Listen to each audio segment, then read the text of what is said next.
Unemployment is mounting up, and we have not been able to generate enough employment opportunities to provide even for those people who are entering the labor market today, perhaps to the extent envisaged during the third plan.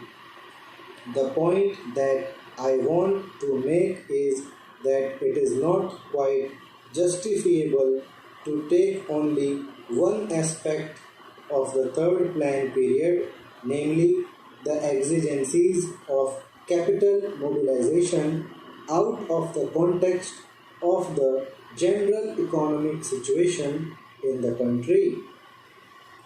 When we are therefore making this huge tax effort, we will have to apply our mind with equal seriousness, if not more, to see that the income generation in the community is as great as is envisaged, so that the savings and investments could be effected without disturbing unnecessarily the consumption pattern in the community.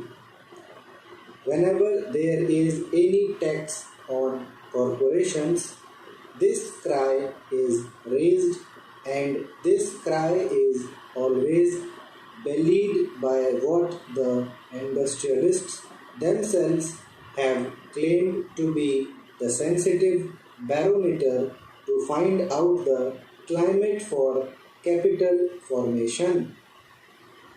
I mean the stock exchanges.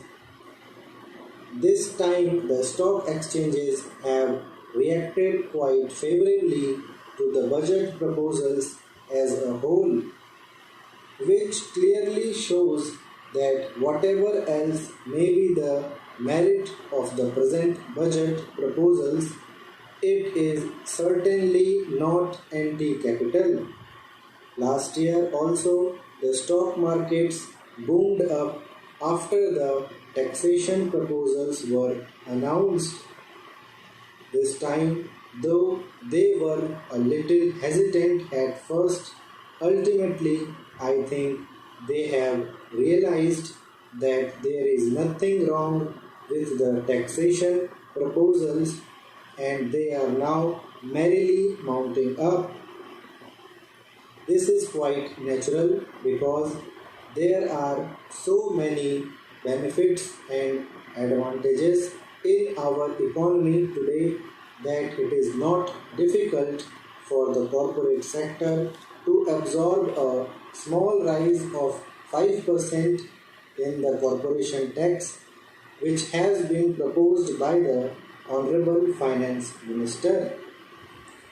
The economy of the nation today is more or less a closed economy because, due to the lack of external finances, imports have been virtually prohibited.